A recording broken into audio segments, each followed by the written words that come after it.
তাই আর সরমার আত্মীয় স্বজন পাড়াপড়শি এবারে চৌকাঠ মারায় না।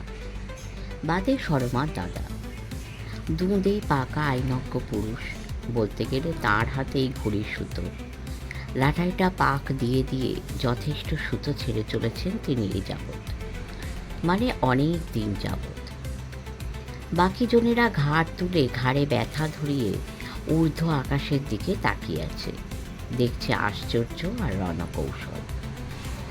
আশ্চর্যই, সেই শীতকাল থেকে আজ পর্যন্ত এতগুলো দিন রাত্রি মাস বছর কেটে গেল, ঘুড়িটা তো এখনো সুতোয় ভর করে টিকে আছে, কেটে মাটিতে ছিটকে পড়েনি। তার ওই ঘুড়িটার দিকে তাকিয়ে থাকা মানুষগুলো কোনো মতে দাঁড়িয়ে আছে এখনো অবধি, লটকে মাটিতে পড়ে যায়নি। কিন্তু একে কি দাঁড়িয়ে থাকা বলে? বিশ্বশুদ্ধ লোক জেনে গেছে ওরা ওই পচা বাড়ির লোক। রাস্তায় বেরোলে আঙুল দেখায় ওই যে ওরা। তবু বেরোতেও হয়, সব কিছুই করে চলতে হয়। আর মাঝে মাঝেই অমোঘ নিয়তির নির্দেশে বাড়ির সকলকেই বেরোতে হয়। বিয়ে হয়ে যাওয়া মেয়েদেরও, ওরাও রেহাই পায় না, পায়নি। বেরোতে হচ্ছে ঘোমটায় মুখ ঢেকে। এখনো মাঝে মাঝেই চলে একই নাটকের পুনরাভিনয়, শুধু রঙ্গমঞ্চের বদল ঘটে। সরমা কি সেই মঞ্চগুলোর দিকে তাকিয়ে দেখছেন, ঘৃণায় লজ্জায় কুণ্ঠায় কণ্টকিত হয়ে? না না, সরমা তো আরও অতীতে চলে গেছেন। সরমা কোথা থেকে যেন চাপা উত্তেজিত গলায় কথা কাটাকাটি শুনতে পাচ্ছে। কোথা থেকে? ওই উত্তেজনা চাপা ঝড়টা এই ঘরটাতেই বইত না? কিন্তু সরমা কি তখন এই ঘরে পা দিতেন? না, সরমা দোতলার কোনো কান থেকে যেন শুনতে পাচ্ছে একটা উদ্ধত মত্ত কণ্ঠস্বর, বেশ করব, আমার যা খুশি তাই করব, তবে আমায় ছেড়ে দাও, রেহাই দাও। চুপ, একদম চুপ। ওসব নাকি কান্নায় ভেজবার লোক পাওনি আমার। খবরদার, ঘর থেকে বেরিয়ে যাবার চেষ্টা করবে না, টু শব্দ করবে না। রাতের পর রাত শুনতে পাচ্ছেন সরমা, বিনিদ্র রাত। বিনয় মজুমদার নামের লোকটা মাঝে মাঝে ঘুমের ঘোর থেকে চটকা ভেঙে বলছেন, এখনো ফেরেনি। অথবা হতাশ গলায় বলছেন, তুমি আর জেগে বসে থেকে কি করবে? হ্যাঁ হ্যাঁ, ঠিকই বলেছেন বিনয়। সরমা কিছু করতে পারেননি, জেগে বসে থেকেও না। এমনকি সিঁড়ি দিয়ে একবার উঠে এই ঘরটায় ঢুকে পড়ে তার মাতৃমর্যাদার অহংকার ক্ষুণ্ণ করে বলে উঠতে পারেননি, খোকা, এসব কি হচ্ছে? হঠাৎ সরমার মধ্যে যেন একটা বিকট ভূমিকম্প ঘটে গেল। ভয়ঙ্কর একটা তোলপাড় কাণ্ড হয়ে সব কিছু তালগোল পাকিয়ে গেল। সেই তালগোলের মধ্যে একটা ভয়ঙ্কর দৃশ্য দেখতে পেলেন সরমা। ঘূর্ণমান পৃথিবীর মধ্যেই দেখতে পেলেন সরমা তার সুন্দর সুকান্তি খোকার দুই চোখে জ্বলন্ত আগুন। খোকার সমস্ত শরীরটা এখন হিংস্র জানোয়ারের মতো। খোকা তার ফর্সা লম্বা লম্বা দুই হাতে 10টা আঙুল দিয়ে সাঁড়াশির মতো টিপে ধরেছে তার সুন্দরী বইয়ের মাখন কোমল গলাটা, যে গলায় খোকা অনেক ফুলের মালা দুলিয়েছে একদা, যে গলার সঙ্গে মালা বদল করেছে সেই একদিন শত শত জনের দৃষ্টির সামনে করেছে শুভ দৃষ্টি। কিন্তু এখন এখানে 3তলার ওঠার সিঁড়ির মুখটায় এখানে কেউ নেই, নেই কারো দৃষ্টি বাদে সরমার। সরমা দৃষ্টিতেও তো আগুন, আহত মায়ের বিস্ময় আর আতঙ্কের আকস্মিক জ্বলে ওঠা আগুন। খোকা, খোকা, কি করছিস তুই? ও খোকা, খবরদার, সরে যাও, যা করছি ঠিক করছি, ওকে আজ খতম করে ছাড়বো। সরমা পারলেন না সেই সাঁড়াশির আক্রমণ থেকে ছাড়িয়ে নিতে সেই মাখন কোমল গলাটা। নিজে কি একটা ধাক্কায় সিঁড়ির থেকে গড়িয়ে পড়লেন। চোখে একটা ধোঁয়া অন্ধকার দেখলেন। তবু সেই ধোঁয়া ধোঁয়া অন্ধকারের মধ্যেই দেখতে পেলেন ঠিকরে আসা দুটো চোখ, যে চোখের সঙ্গে তুলনা দেওয়া হতো পদ্ম পলাশের দীর্ঘ পল্লবাচ্ছন্ন। সেই চোখের কোলেও সুরমার রেখা টানা থাকতো একসময়। ঠিকরে বেরিয়ে আসছে সেই চোখ জোড়া। কি ফুটে উঠছে তার মধ্যে? ভয়, বিস্ময়, ঘৃণা, আতঙ্ক, হতাশা, নাকি নিরুপায় হতাশা? কয়েকটা মুহূর্ত সরমার খোকা তার সংকল্প সাধন করে ফেলল, কিন্তু সংকল্প সিদ্ধ হওয়া মাত্রই সাঁড়াশের বেডটা আলগা করে কেমন নেতিয়ে গেল। বসে পড়ল গড়িয়ে পড়ে যাওয়া সেই মাখন কোমল দেহটার কাছে, যেটা এখন এইমাত্র লাশ হয়ে গেল। সরমা দেখতে পাচ্ছেন দৃশ্যটা। সরমা উঠে বসেছেন, আর তার খোকা একটু বসে উঠেই হুড়মুড়িয়ে ছুটে নেমে গেল নিচের তলা সিঁড়ির দিকে। তার মানে ও এখন পালাবে, দিক বিদিক জ্ঞান হারিয়ে ছুটবে। ঘরে আগুন লাগলে লোকে যেভাবে পালায়, বন্যার জলকে হুড়মুড়িয়ে বেড়ে আসতে দেখলে যেভাবে পালায়, সেইভাবে পালাবে। এখন রাত 1টা বেজে গেছে না? বিজয় এত রাত পর্যন্ত বেজার মুখে জেগে বসে থেকে থেকে তার বড় দাদাবাবুর ফেরা মাত্রই বাইরের গেটে চাবি দিয়ে সিঁড়ির মুখের কোলাপসিবল গেটে তালা লাগিয়ে নিজের ঘরে ঢুকে পড়ে ক্ষীর লাগিয়ে নিচে পর্যন্ত নেমে গিয়ে আবার ছুটে ওপরে উঠে এলো তারা খাওয়া জাগাতে মতো প্রাণীটা। উঠে গেল ছাদে। সরমা জানেন সেখানেও তালা পড়ে গেছে সন্ধ্যাকালে। বাড়িটাকে সুরক্ষিত রাখতে চেষ্টা ত্রুটি নেই। অতএব কলে পড়া ইঁদুরের মতো ওপর থেকে নিচে পর্যন্ত ছোটাছুটি করছে খোকা। সরমা নিষ্পলক চোখে তাকিয়ে দেখছে। বারান্দা থেকে লাফিয়ে পড়তে গিয়ে নিচের দিকে তাকিয়ে থমকে গেল খোকা। তারপর বিদ্যুতের মতো ছুটে গেল বারান্দার বাথরুমের পাশের কোণে জমাদার ওঠবার ঘোরানো সিঁড়িটাতে পাক খেতে খেতে নেমে গেল। আর তারপর প্যাসেজের নালার পাশের ঘেরা পাঁচিলটাতে টপকাতে গিয়ে দেওয়ালে ঘষটে পায়ে চোট খেয়ে বসে পড়ল। দেখার সিনেমাটা আবার দেখার মতো ছবিটা দেখতে পাচ্ছেন সরমা। সাইলেন্ট ছবি। ততক্ষণে বিনয় জেগে উঠেছেন সরমার ছোট মেয়েও। বেরিয়ে এসেছে ঘর থেকে, আর ঘুম জড়ানো চোখে হঠাৎ চুপ করে বসে থাকা সরমার খানিকটা দূরে একটা নীল জুড়ে শাড়ি জড়ানো গড়িয়ে পড়ে থাকা দেহটাকে দেখেই আঁতকে উঠে দরজা বন্ধ করে ফের শুয়ে পড়েছে বিছানায়। কিন্তু বিনয় মজুমদার, গৃহকর্তা, তিনি অবশ্য তা জানলেন। তিনি সমস্ত পরিস্থিতিটা অবলোকন করে নিঃশব্দ গলায় সরমাকে প্রশ্ন করলেন, খোকা? সরমা ভিতর বারান্দার রেলিং দিয়ে আঙুল বাড়িয়ে নিচের প্যাসেজটা দেখিয়ে দিলেন। তারপর গৃহকর্তার ভূমিকাতেই নামলেন ভালো করে। নিজের কাছে রাখা যত সব ডুপ্লিকেট চাবি তোলাটা বার করে সিঁড়ির তলার কোলাপসিবলে তালাটা খুললেন হাত গুলিয়ে। খোকার কাছে পৌঁছে ছায়ার মতো দাঁড়ালেন তার কাছে। হাত বাড়িয়ে তার হাতটা ধরলেন, যে হাতটা কিছুক্ষণ আগে বীর বিক্রমে সাঁড়াশি হয়ে গিয়েছিল, আর এখন নেতিয়ে পড়ে বাবার পিঠটা ধরে আস্তে আস্তে উঠে এলো দোতলায়। বিনয়ভূষণ নিখুঁত শিল্পীর মতো আবার আগের পদ্ধতিতে সিঁড়িতলার কোলাপসিবল গেটটায় তালা লাগালেন। অর্থাৎ ধরে নেওয়া হবে বিজয় যেভাবে রেখে গেছিল ঠিক সেভাবেই আছে। সরমা দেখলেন বিনয় ধরে ধরে খোকাকে 3তলায় তুলে নিয়ে গেলেন। বোধহয় তাকে ঘরে শুইয়ে এলেন। নেমে এসে চাপা গলায় সরমাকে ডেকে বললেন, নিজের ঘরে চলে যাও, শুয়ে পড়োগে। মনে করো তুমি অনেকক্ষণ থেকে ঘুমোচ্ছ। সরমা খুব বাধ্য হয়ে আর শান্ত মেয়ের মতো প্রায় নিদ্রাচ্ছন্নের মতোই নিজের ঘরে ঢুকে এলেন। এই ঘরেই ও দেওয়ালে খুকুর খাটে উঠে বসে রয়েছে। বিনয় এসে তার সামনে দাঁড়ালেন, কি যেন বললেন। খুকু উঠে গেল বাপের পিছু পিছু। আচ্ছা, সরমা কি সত্যিই ঘুমিয়ে পড়েছিলেন, তাই হিজিবিজি সব স্বপ্ন দেখছিলেন? সরমার সেই স্বপ্নের মধ্যে কারা যেন নিঃশব্দে চলাফেরা করছে, সিঁড়িতে উঠছে নামছে। স্বপ্নের বাতাসের মধ্যে হঠাৎ কেরোসিনের গন্ধ ছড়িয়ে পড়ল। সরমা তার সঙ্গে চুল পোড়া তীব্র একটা গন্ধ পেলেন।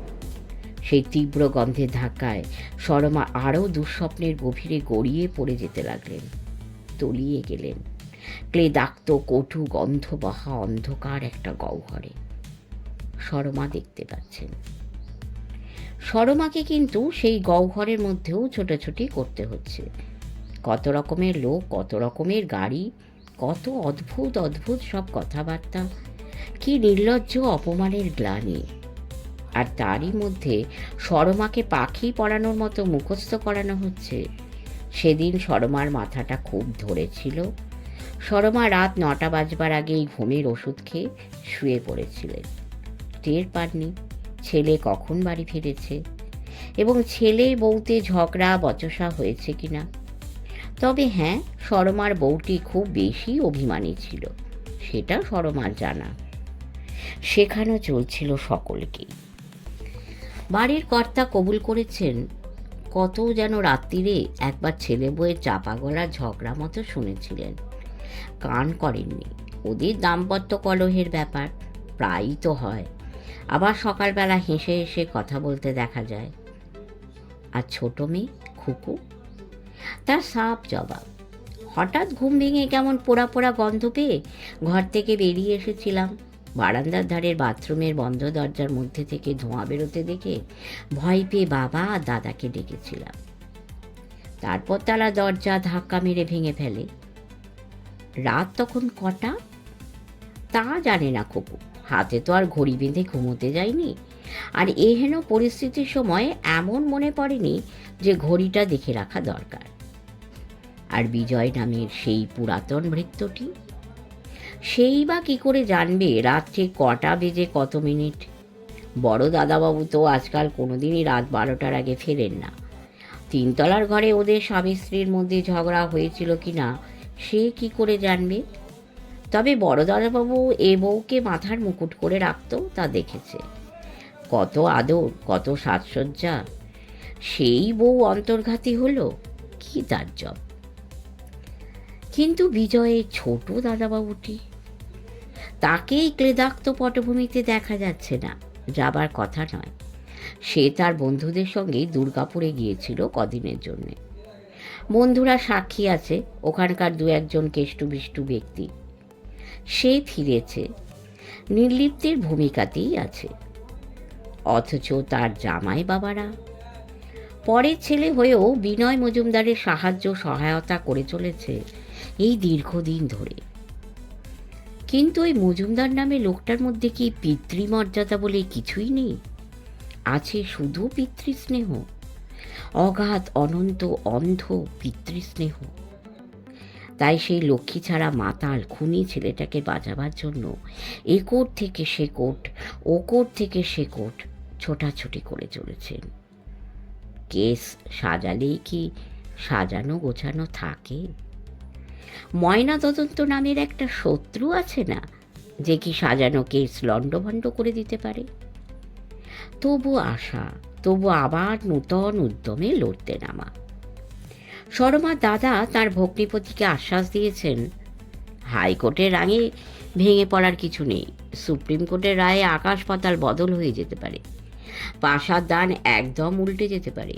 বেকসুর খালাস পাওয়া ছেলেকে নিয়ে ড্যাং ডেঙিয়ে বেরিয়ে কালীঘাটে পুজো দিয়ে তবে যেতে পারবে। আজ সেই শেষ রায়ের দিন। সুপ্রিম কোর্টে রায় বেরোবে আজ। আজ সকালবেলা সরমা এই ঘরটায় উঠে এসেছেন 3-3.5 বছরের পর। কেন তা তিনি নিজেই জানেন না। সকাল গড়িয়ে দুপুর, দুপুর গড়িয়ে বিকেল, সরমা দেখে চলেছেন কত চিত্রমালা, কত গুহা চিত্র। উল্টে চলেছেন কত অতীতের খাতার পাতা। সরমা এসবের মধ্যে নিজেকে ঘোরাঘুরি করতে দেখতে পেয়েও ঠিক চিনতে পারছেন না। বিকেলের দিকে সাহসী মেজো মেয়ে 1 গ্লাস ঠান্ডা শরবত হাতে নিয়ে উঠে এলো। মা না বললে শুনবো না, এটুকু খেয়ে ফেলো। আর রায় বেরোনো টেরোনো তো সকালবেলায় হয় না, বেলা গড়িয়ে বিকেলের দিকেই হয়। আমি বলছি, ভালো খবর আসবে, গলাটা ভিজিয়ে নাও একটু।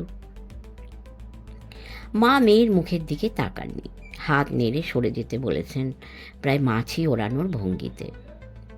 মেয়ে অপমানিতার ভঙ্গিতে চলে এলো ঘর থেকে, দরজাটা আবার ভেজিয়ে দিয়ে। মায়ের প্রতি তাদের কি সহানুভূতি নেই? খুবই আছে।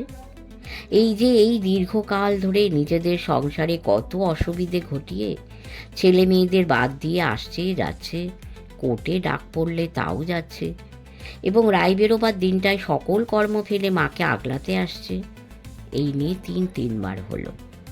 এটুকু মায়ের অন্তত বোঝা উচিত। কৃতজ্ঞতার কথা বলছে না, তবু স্বীকৃতিটাও তো দিতে হয়। কিন্তু মায়ের মধ্যে সেটুকুও নেই। তারা যেন ফালতু আসছে যাচ্ছে থাকছে। আর তাদের স্বামী দেবতারা, তারাও তো শ্বশুরের ডান হাত হয়ে আপ্রাণ লড়ে যাচ্ছে। তো মা যেন নির্বিকার। ভগবান মুখ তুলে চান আজ এই শেষ রায়টা এতদিনের চেষ্টা, যত্ন, লড়াইকে সাফল্য দিয়ে অনুকূল হয়ে দেখা দেই। তখন মাকে নেবে এক হাত। বিকেলটা কখন গড়িয়ে সন্ধ্যায় গিয়ে পৌঁছে ক্রমেই গভীর রাতের দিকে ধাবিত হচ্ছে, শর্মা টের পাচ্ছেন না। ঘর অন্ধকার, সে তো অনেকক্ষণ থেকেই। ভেজানো দরজাটা ঠেলে আসতে কে যেন ঘরের মধ্যে ঢুকে এলো, অন্ধকার ছায়া মূর্তির মতো। একটু দাঁড়ালো, তার পিছু পিছু আরও কারা সব যেন। এতক্ষণে সিঁড়ির আলোটা কে যেন জ্বালালো। সিঁড়ির সামনের এই ঘরটা তার দৌলতে সামান্য আলোকিত হলো। তবু একজন একটু এগিয়ে এসে ঘরের মধ্যেকার একটা সুইচ অন করলো। হালকা নীল রঙে ভরে গেল ঘরটা, যেন কি একটা হালকা নীল রেশমি চাদর বিছিয়ে দিল ঘরটায়। এই ঘুমের আলোটা যে জ্বালালো, সে কি ইচ্ছে করে না আনারই? জানে না এ ঘরের সুইচগুলো কোনটা কি। সুইচটা টিপল সরমার বড় জামাই, হতে পারে আনারই, অথবা তার একটু নারী জ্ঞান আছে। হঠাৎ চোখ ধাঁধানো আলো জ্বেলে দিতে চাইল না সরমার সামনে। এসেই তো সবাই সরমার আজকের ইতিহাস শুনছে। খুকুই বলেছে কতগুলো অর্থহীন কাজ করাই তো মার নেশা, এক ফোঁটা জলও খাবো না, এ আবার কি? এরপর দেখো গে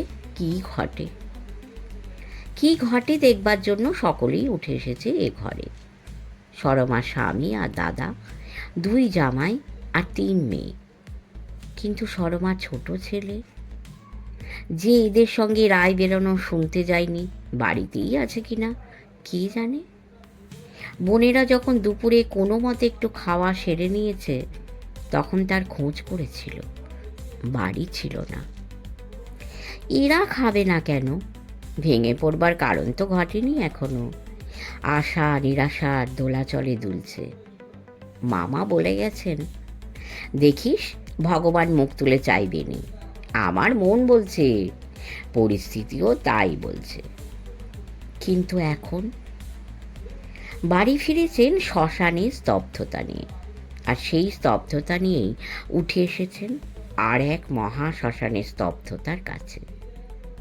হঠাৎ সেই স্তব্ধতা ভেঙে একটা গলা হাহাকার করে উঠল। হলো না, সব বৃথা হলো। সর্বশান্ত হয়েও খোকাকে বাঁচানো গেল না। আর সেই সময়ই কে যেন একটা জোরালো আলো জ্বেলে দিল। ঘরটা আলোয় ভরে গেল। অন্তর্হিত হলো সেই মায়াময় নীল রেশমি চাদরের মৃদু কোমলতা। এই তীব্র প্রখর আলোয় সরমাকে দেখতে পেল এরা, যেন ভয়ে ভয়ে। এখনো বসে আছেন পাষাণ প্রতিমার মতন। বাড়ি ফেরার মুখে পরামর্শ করা হয়েছিল, চট করে কিছু বলা হবে না সরমাকে। বলা হবে টাল বাহানা করে আজও একটু আটকে রেখেছে, আবার দিন পড়বে। বাড়িতে এসে মেয়েদের সঙ্গে পরামর্শ করেও সেটাই ঠিক হয়েছিল। ওরা বলেছিল, তাই ভালো, মা তো আর খবরের কাগজ টাগজ পড়ে না। আজকে যা কাণ্ড করে আছে, হঠাৎ শুনলে কি হয় বলা যায় না। হার্টের অবস্থা তো ভালো নয়। কিন্তু বিনয় মজুমদার নামের শক্ত পোক্ত বুদ্ধি বিবেচনা সম্পন্ন মানুষটা যে নাকি এই দীর্ঘদিন মৃত্যুপণ লড়াই করে তার ছেলের মৃত্যুটা ঠেকাবার চেষ্টা করে এসেছে, মাথা ঠান্ডা করে সে আর শেষ রক্ষা করতে পারল না, সব ভেস্তে দিল। তবে তবে আর অন্য সকলের কি করার আছে? বড় মেয়ে মুখে আঁচল চেপে হু হু করে কেঁদে উঠল। মেজো মেয়ে চিৎকার করে বলে উঠল, মা গো, শক্ত হও, ধৈর্য ধরো, আমাদের মুখের দিকে তাকাও মা। মনে হলো কথাগুলো যেন তার তৈরিই ছিল, অন্তত উল্টো পাল্টা বুদ্ধি সরমার তাই মনে হলো। তবু তিনি সকলের মুখের দিকে তাকালেন আলগা চোখে, দেখলেন উত্তেজিত অথচ সান্ত্বনাদাত্রী মেজো মেয়ের আরক্ত মুখের দিকে, দেখলেন আঁচলে আবৃত বড় মেয়ের দিকে, উদাস ভঙ্গির অন্যদিকে তাকিয়ে থাকা ছোট মেয়ের দিকে, তাকালেন দুই জামাইয়ের মুখের দিকে, মনে হচ্ছে যাদের মুখে একটা প্রত্যাশার ছাপ। যেন একটা ক্লান্তকর কণ্ঠ থেকে শুনতে পাবে, আমার ভাগ্য আর নিয়তি, না হলে তোমরা তো বাবা অনেক করলে। কিন্তু তাদের প্রত্যাশা পূরণ হলো না। সরমা তাদের থেকে চোখ সরিয়ে নিয়ে তার ক্লান্ত, বিধ্বস্ত, শোকাহত আর আশাহত, সত্যিই সর্বশান্ত স্বামীর যন্ত্রণা দীর্ণ মুখের দিকে তাকালেন। অথচ আশ্চর্য, সরমার মমতা হলো না। সরমা বেদনা দীর্ণ আর্তনাদে তাঁর পায়ের কাছে আছড়ে পড়লেন না, এ নাটকের এই দৃশ্যে যেটা স্বাভাবিক হতো। সরমা নিঃশব্দে দরজার দিকে তাকালেন, যেন আরও একটা মুখকে দেখবার আশা করছিলেন। কিন্তু কেন? সরমা সেই সংসারের সুখ দুঃখে উদাসীন, হৃদয়হীন, নির্লিপ্ত ছোট ছেলেটার কাছেই কি আশ্রয়ের প্রত্যাশা করেছিলেন? কিন্তু না, সেখানে কেউ নেই। ঘরে একটাই সোফা, তাতে দুই জামাই আর সরমার দাদা বসে পড়েছেন ঘেঁষাঘেঁষি করে, আর বিনয় আর তার তিন মেয়ে ঘর জোড়া খাটটার ওপরে। আধুনিক স্টাইলে নিচু খাট, ডানলো পিলোর গদি গাঁথা, ওপরে মোটা রেশমি বেড কভার পাতা। মেয়েরা বাবাকে ঘিরে বসে রয়েছে গভীর সান্ত্বনার মূর্তিতে। এখন আবার স্তব্ধতা। সরমা দাদা এই স্তব্ধতা ভেঙে হঠাৎ গাঢ় গভীর বেদনাময় গলার স্বরে একটু আশার ছোঁয়া মাখিয়ে বললেন, এখনো অবশ্য একটা পথ খোলা আছে। সরমা চমকে উঠলেন, যেন অবাক হলেন। আরও পথ খোলা আছে? এই যাবৎ তো শুনে আসছিলেন এই সুপ্রিম কোর্টই শেষ পথ, ও রায় শেষ রায়। সে রায় তো শোনা হয়ে গেল। সরমা যেন অবরোধের দৃষ্টিতে তার স্বামী সেই যন্ত্রণা দীর্ণ মুখের দিকে উত্তরের আশায় তাকালেন। বিনয় মজুমদার দুহাতে মাথা চেপে ভাঙা গলায় বলে উঠলেন, এখন একমাত্র রাষ্ট্রপতির কাছে প্রাণ ভিক্ষার আবেদন। ফাঁসির আসামিকে এটুকু সুযোগ দেওয়া হয়ে থাকে কখনো কখনো। সকাল থেকে স্তব্ধ হয়ে থাকা কণ্ঠ থেকে হঠাৎ একটা স্বর যেন ছিটকে বেরিয়ে এলো, তা করলে ছেড়ে দেবে? ছেড়ে কি আর দেবে? বড় জামাই বিজ্ঞ হাসি হেসে বলল, হয়তো ওই ফাঁসির বদলে যাবজ্জীবন কারাদণ্ড। যাবজ্জীবন কারাদণ্ড? এক মুঠো খুদের মুষ্টি ভিক্ষা। হঠাৎ যেন সরমার মধ্যে সেই তখনকার মতো আর একটা প্রবল ভূমিকম্পের আলোড়ন উঠল। কি লজ্জা, কি লজ্জা! ভয়ঙ্কর একটা ঘৃণা, অসীম অগাধ ঘৃণা। হ্যাঁ, ঘৃণাই। মমতা নয়, করুণা নয়, তবু তো বাঁচতে পারে ভেবে আশার আভাস নয়, শুধু তিক্ত ঘৃণায় সমস্ত চেতনা রি রি করে উঠল। ছি ছি, কি হ্যাংলামি, কি হ্যাংলামি! মাত্র প্রাণটার জন্য এত লোভ! ধিকৃত, নিন্দিত, লজ্জা আর অপমান জর্জরিত ক্লেদাক্ত প্রাণটাকে শুধু আরও কতকগুলো অথবা অনেকগুলো দিন শুধু দেহের খাঁচার মধ্যে টিকিয়ে রাখার জন্য এত কাঙালপানা! সেই দিনগুলো তো কাটবে আলোহীন, বাতাসহীন, নিষ্ঠুর, নির্মম আরেকটা বড় লোহার খাঁচার মধ্যে, কাটবে নারকীয় পরিবেশের মধ্যে চোর ডাকাত খুনে গুন্ডা নিতরদের সঙ্গে। তবু তাও কাঙ্ক্ষিত। ওহ, এরই নাম তাহলে প্রাণ। এত দামি, এত দুর্লভ এই বস্তু, অথচ এই একটা প্রাণকেই ঝকঝকে চকচকে তাজা একটা প্রাণকে অতি অনায়াসেই যে কোনো মুহূর্তে শেষ করে দেওয়া যায়, বিনা অস্ত্রে, কেবলমাত্র দু হাতে 10টা আঙুলের চাপে। উফ, সরমার চোখটা যেন আপনি বুঝে গেল। সরমার চোখের সামনে একজোড়া ভয়ার্ত বিস্মিত ঠিকরে বেরিয়ে আসা চোখকে দেখতে পেলেন। সেই চোখ দুটোর মধ্যে দিয়েই কয়েক মুহূর্তের মধ্যে একটা তাজা প্রাণ দেহের খাঁচা থেকে বেরিয়ে আসতে বাধ্য হলো। টিকে থাকার জন্য ঝুলোঝুলি করবার, হ্যাংলামি করবার অবকাশ পেল না। তবু সরমা কোর্টে দাঁড়িয়ে পাখি পড়া শেখানো বুলিগুলো আউড়ে এসেছেন। সরমাও কি হ্যাংলা, কি নির্লজ্জ! প্রায় 16 ঘন্টা পরে নিথর হয়ে বসে থাকা সরমা হঠাৎ খুব স্বাভাবিকভাবে উঠে দাঁড়ালেন। সবাই সচকিত হলো। কি জন্যে হঠাৎ এমন ঝেড়ে ফুঁড়ে উঠে দাঁড়ালেন উনি?